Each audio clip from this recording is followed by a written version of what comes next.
last several months, we've been working with municipalities to address one of the most pressing issues facing Ontarians, and that's the housing supply crisis.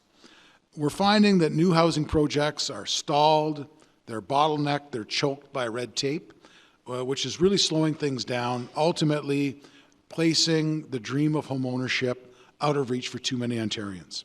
Solving the housing supply crisis is a long-term strategy. It requires long-term commitment and coordination between all three levels of government as we look to increase not just the market housing supply, but our supply in our community housing. And that is ultimately the reason why, as a government, I tabled on March 30th our bill, More Homes for Everyone. And our plan proposes some very smart, targeted policies in the immediate term to try to make housing fair for Ontarians, but most importantly, to try to get housing of all types built faster. More Homes for Everyone is going to deliver real solutions to the housing supply crisis by doing a number of things. We're going to be accelerating developmental approvals and incentivizing timely decision-making. Most importantly, we're going to continue to work with municipalities to identify and enhance measures that are going to crack down on speculation and also to protect home buyers.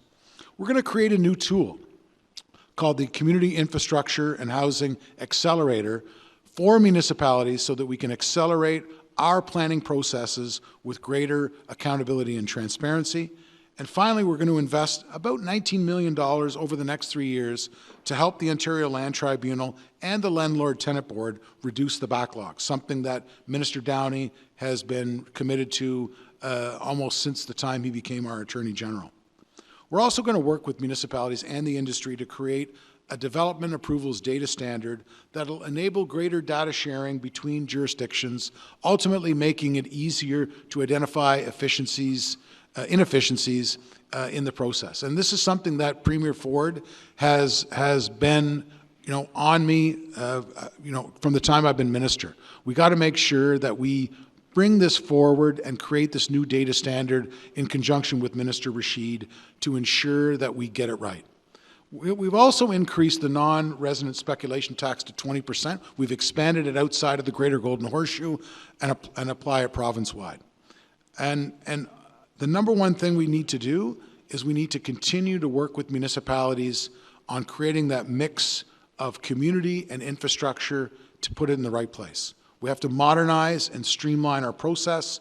We have to adopt innovative approaches to create housing of all different types. So over the long term, I appointed a housing affordability task force. And over the long term, those are going to be really the roadmap that our government is going to use in the long term.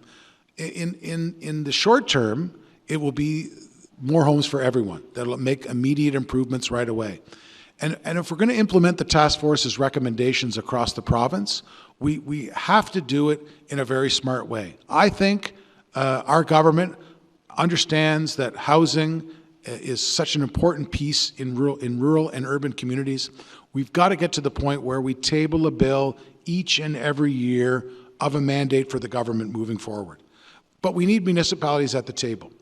And they've told us that they're just not ready to implement the recommendations from the Housing Affordability Task Force. So to ensure that municipalities actively support and are willing to implement these policies, we're going to establish a housing supply working group this summer.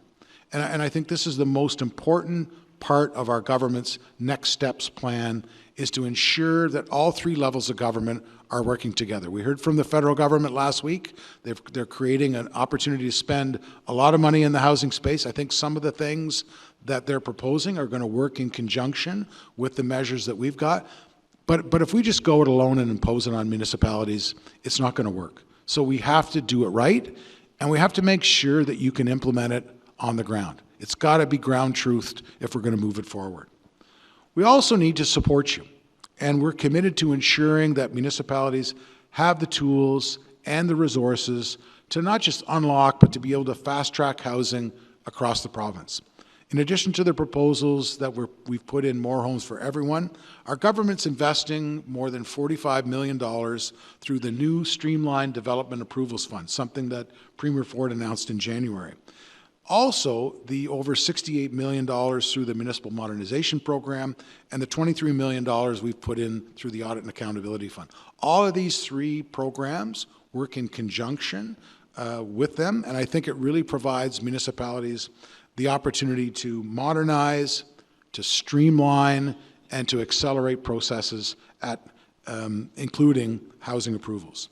So last week, I also announced that the government has successfully renegotiated with the federal government to provide over $127 million through a fifth round of the Social Services Relief Fund. So all of our service managers should have received a letter last week indicating what your allocation is. I was proud that I was in Leeds-Grenville to announce my own allocation for my own service manager.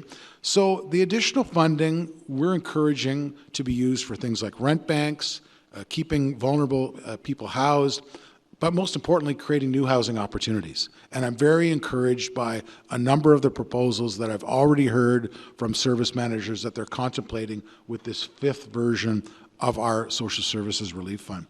It brings the province's total investment through SSRF to nearly $1.2 billion. It's one of the biggest investments that we've made in support of housing and homelessness supports in our history.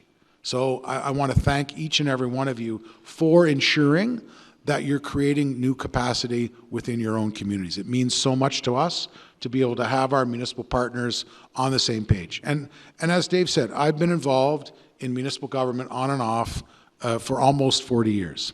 And I've never, ever seen in my life three levels of government that value housing and that have prioritized housing as an opportunity for all three of us to work on that long-term sustainable growth.